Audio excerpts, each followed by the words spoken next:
Assalamualaikum warahmatullahi wabarakatuh. Perkenalkan, nama saya Raffi Farindra. Saya berasal dari jurusan akuntansi Fakultas Ekonomi Bisnis Universitas Riau. Nah, di sini saya akan menjawab beberapa soal dan menjelaskan mengenai video yang berisikan 5 soal UAS dari mata kuliah Pendidikan Kewarganegaraan. Langsung saja kita masuk ke videonya. Nah, kita masuk ke soal pertama yang bunyi pertanyaannya itu jelaskan kontribusi atau sumbangan mata kuliah pendidikan kewarganegaraan dalam mengembangkan kepribadian mahasiswa program studi akuntansi Universitas Riau. Nah, sebelum menjawab pertanyaannya, menurut saya pendidikan kewarganegaraan itu atau mata kuliah PKN itu juga harus ada di pendidikan SMP, SMA ataupun SD, karena sudah seharusnya mata kuliah PKN itu ada di semua pendidikan, baik itu di sekolah ataupun di kuliah. Karena pendidikan kewarganegaraan harus dipelajari oleh seluruh generasi muda. Maka dari itu, pendidikan ini atau pendidikan kewarganegaraan ini sangat penting untuk siapapun, baik itu pelajar, baik itu masyarakat dan sebagainya. Nah, di sini kita akan bahas suatu uh, pertanyaan yang dimana pertanyaan itu untuk mahasiswa. Nah, mengapa program kuliah pendidikan kewarganegaraan ini penting? Karena bagi mahasiswa itu sangat penting. Di sini saya akan rangkum 5 hal penting dari mata kuliah pendidikan kewarganegaraan. Nah, yang pertama itu dapat menjadi mahasiswa yang mengetahui hak dan kewajibannya sebagai warga negara Indonesia. Nah, mahasiswa yang dapat mendapatkan mata kuliah pendidikan kewarganegaraan akan mengetahui hak dan kewajibannya terhadap negeri tercinta atau negeri Indonesia yang kita tinggal saat ini. Maka dari itu, mahasiswa bisa menjadi pelopor kehidupan berbangsa dan bernegara, berkeadilan, berkemanusiaan, dan demokratis. Yang kedua itu dapat menjadikan mahasiswa sebagai pribadi yang berpikir kritis. Dengan adanya mata kuliah pendidikan kewarganegaraan, mahasiswa bisa berpikir kritis mengenai isu nasional dan apa yang terjadi di Indonesia, seperti bisa menimbulkan pikiran yang dimana itu bisa menjadi solusi bagi negara atau bagi masyarakat. Itu bisa diaspirasikan atau diturunkan melalui demo-demo yang ada dilakukan mahasiswa. Nah, poin yang ketiga itu dapat menjadikan mahasiswa yang bertoleransi tinggi.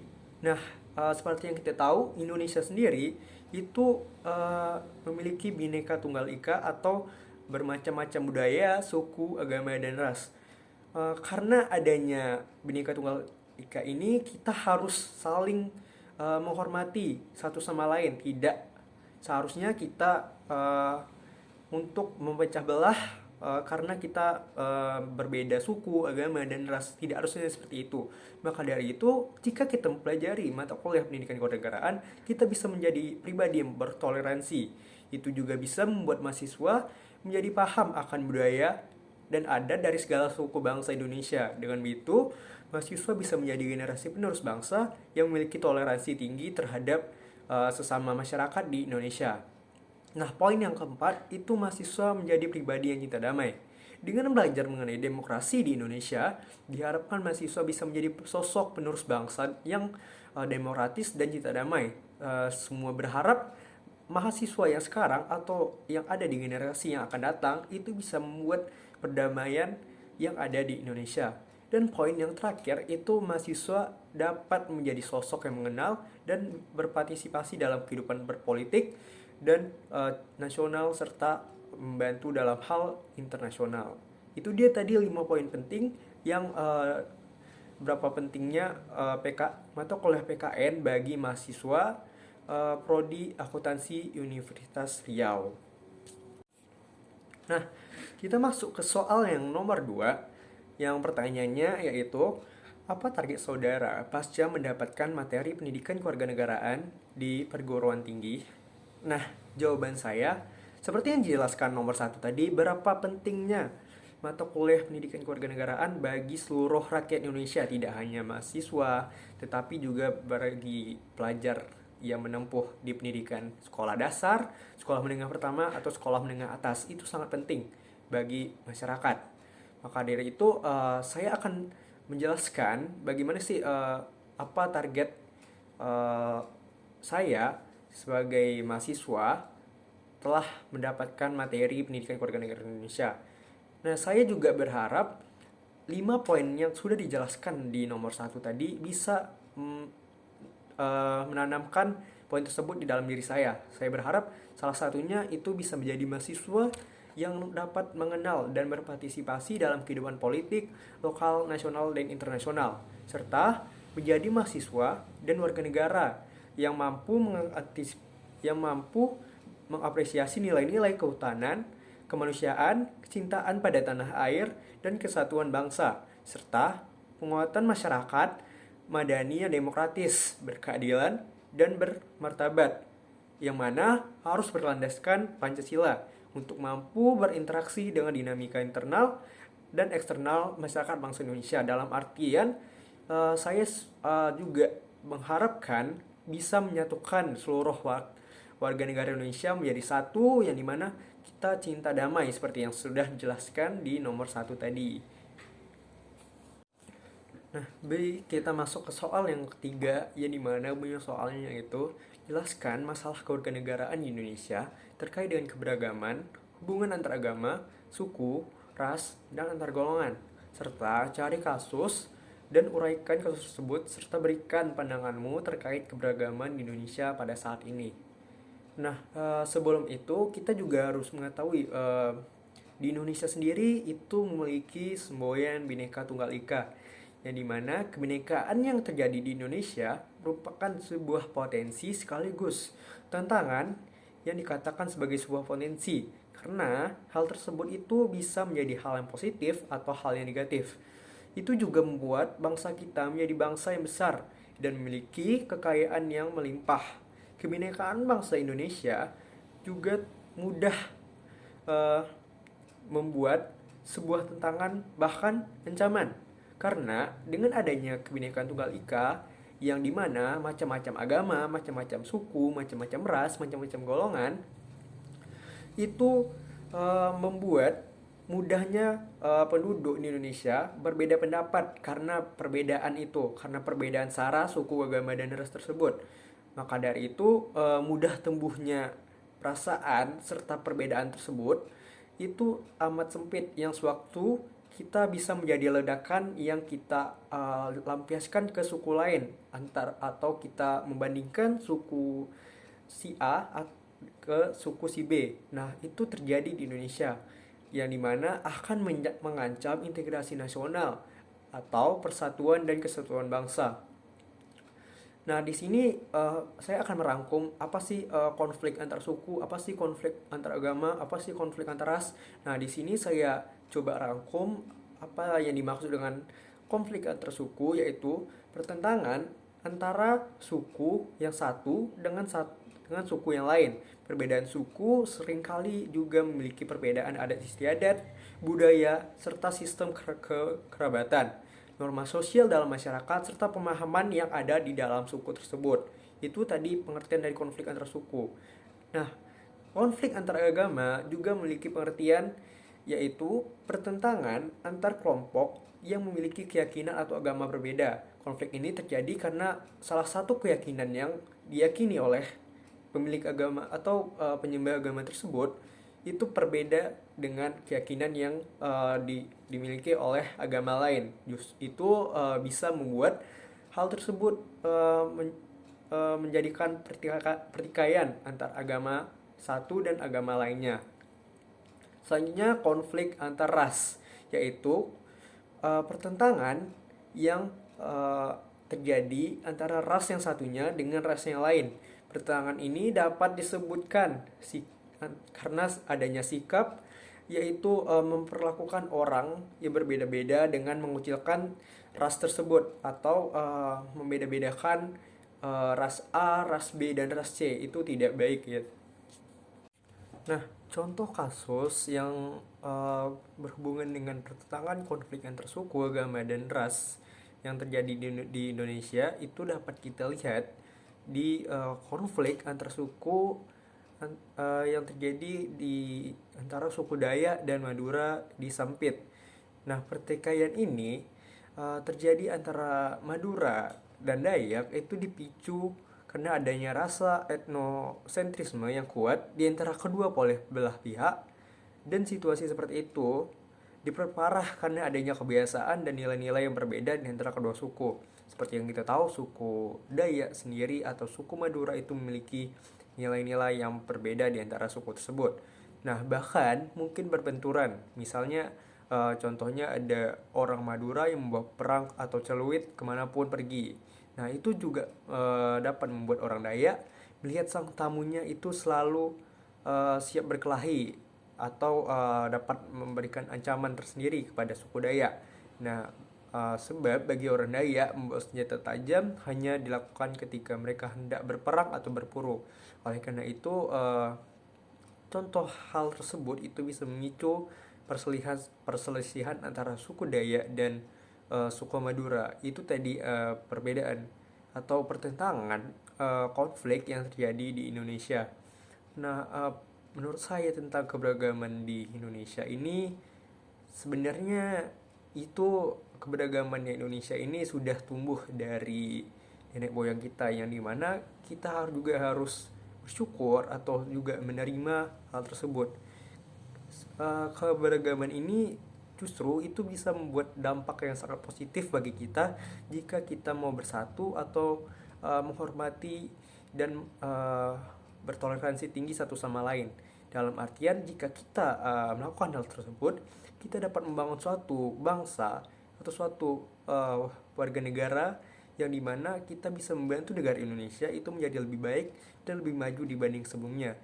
Daripada kita bertentangan dengan satu sama lain, itu malah memecah belah kesatuan di negara Indonesia. Oleh karena itu, walaupun kita beragam bangsa, beragam agama, suku, dan lain-lain, itu tidak harus membuat kita selalu memecahkan konflik tersebut. Justru pertentangan itu harus kita hilangkan dan bisa membawa perdamaian jika kita mau bersatu. Oleh sebab itu, keberagaman itu sangat penting jika kita mau bersatu untuk bangsa Indonesia sendiri. Nah, kita masuk ke soal yang keempat, yang dimana bunyi soalnya itu, NKRI adalah negara yang terdiri dari ribuan pulau dengan sering dikatakan Kepulauan Nusantara. Pertanyaannya, upaya-upaya apakah yang harus dilaksanakan dalam rangka sosialisasi pengembangan wawasan Nusantara tersebut? Nah, jawaban saya, sebelum kita masuk ke bagaimana sih upaya-upaya yang harus dilakukan, kita harus mengetahui terlebih dahulu apa sih wawasan Nusantara itu. Wawasan Nusantara adalah cara pandang bangsa Indonesia terhadap rakyat, bangsa, dan wilayah negara Indonesia sebagai salah satu kesatuan politik, ekonomi, sosial, budaya, dan pertahanan, serta keamanan. Nah, wawasan ini akan menjadi visi bangsa dalam mewujudkan tujuan dan cita-cita nasionalnya. Dalam artian, semua orang seharusnya sudah memahami atau memiliki pengertian terhadap unsur-unsur yang terjadi di negara kita.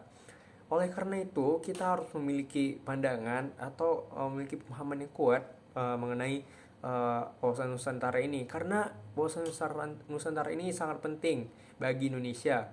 Sebab bangsa yang tidak memiliki wawasan mengenai bangsa mereka sendiri tentu akan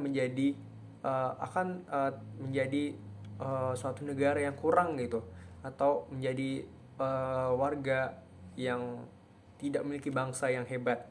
Oleh karena itu, kita harus memiliki upaya-upaya yang dimana harus mensosialisasikan bagaimana sih pengembangan wawasan Nusantara tersebut. Nah, menurut saya upaya-upaya tersebut itu contohnya seperti yang pertama, kita mampu bekerja sama dengan semua orang tanpa pandang bulu. Maksudnya kita harus bisa bekerja sama dengan siapapun, dari mana maupun dari agama apa, dari ras apa, dari suku apa, kita harus mau bersatu atau bekerjasama dengan orang tersebut, tidak memandang dia kaya atau miskin. Itu kita harus hargai, yang dimana apa itu agama mereka atau ras mereka gitu. Dan poin yang kedua, kita harus menerapkan sikap yang disiplin dalam kehidupan sehari-hari. Itu dimulai dari diri kita sendiri, yang dimana kita harus mengatur cara disiplin kedisiplinan kita dalam kehidupan sehari-hari kita, bagaimana kita mengatur waktu dan mengatur apa kegiatan kita yang harus dilakukan dalam hari tersebut. Nah, poin yang ketiga itu menaati peraturan yang berlaku di sekitar lingkungannya.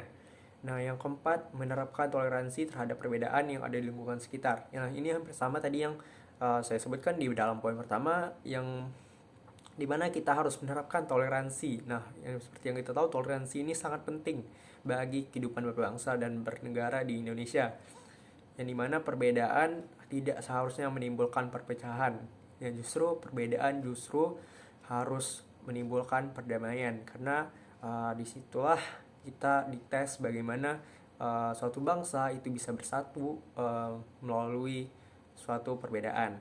Dan poin yang kelima itu mengutamakan persatuan dengan membina kerukunan bangsa dengan seluruh masyarakat Indonesia. Nah, kita masuk ke soal yang nomor 5, yang dimana bunyi soalnya yaitu sebutkan bentuk-bentuk hubungan antar negara dan warga negara serta kemukakan pula hak dan kewajiban warga negara menurut Undang-Undang Dasar 1945. Nah, jawaban saya, bentuk hubungan antar warga negara itu terbagi 3. Yang pertama, memperkenalkan budaya bangsa, yang dimana kita juga harus memperkenalkan budaya dari negara kita kepada negara lain, misalnya kepada bangsa lain gitu. Itu sangat penting bagi hubungan antar negara dan warga negara. Yang kedua itu taat aturan negara.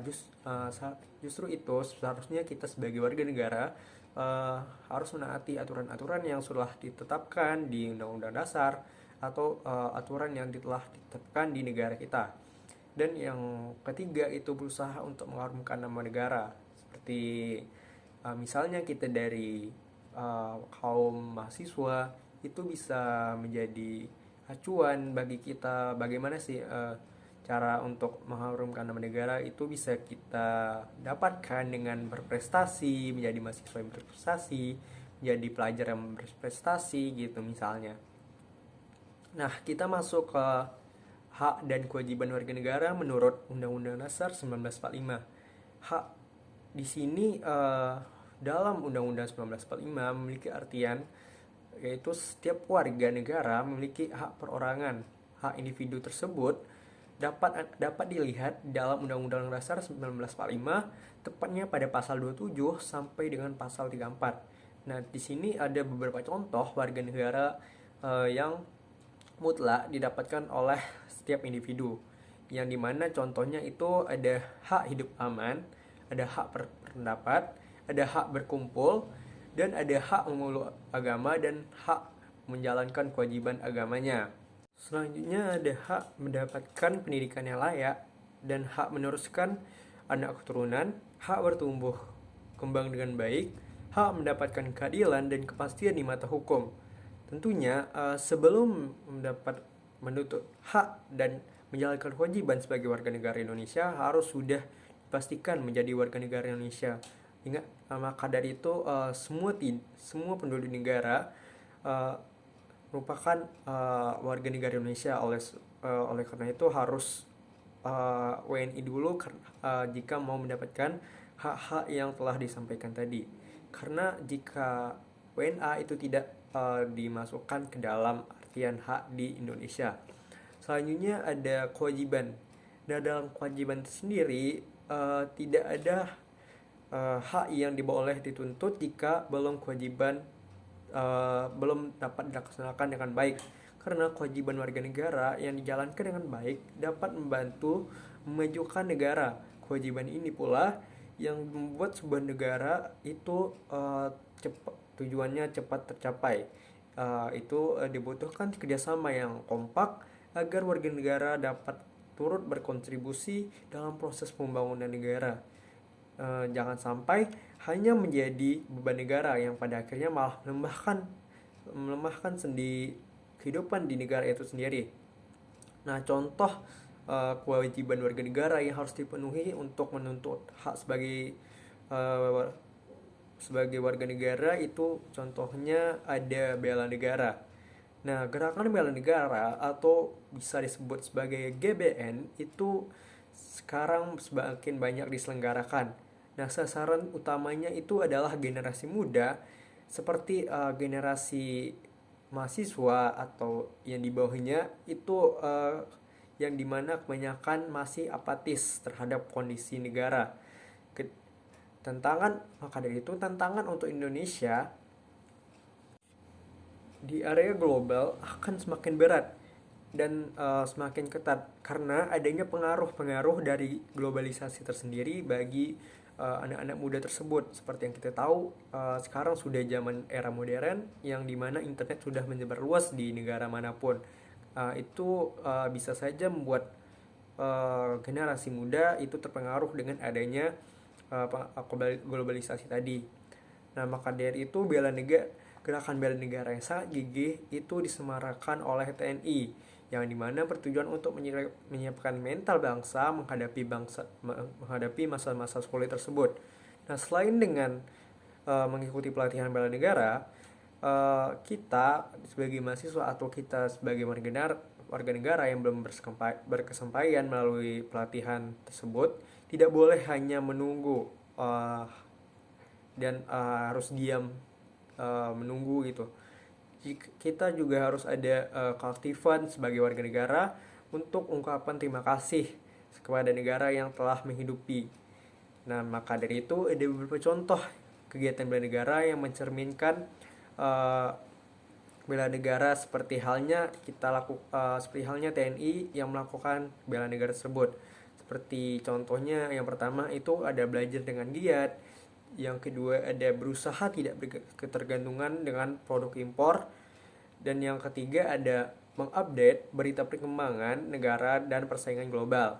Yang keempat ada menjaga keamanan lingkungan rumah, dan yang kelima ada berusaha membantu saudara yang terkena musibah. Dan selanjutnya ada berusaha menghasilkan karya yang inspiratif, inovatif yang berguna bagi masyarakat. Selanjutnya ada patuh dan hormat kepada guru dan orang tua dimanapun tempatnya. Dan yang terakhir itu mengikuti upacara bendera dengan serius dan penuh hormat. Nah, itu tadi 5 pertanyaan soal UAS pendidikan kewarganegaraan yang telah saya jawab, yang dimana itu menurut pendapat saya mengenai 5 soal mata kuliah pendidikan kewarganegaraan tersebut. Nah, itu saja. Apabila ada salah kata mohon dimaafkan. Saya tutup. Wassalamualaikum warahmatullahi wabarakatuh. Terima kasih.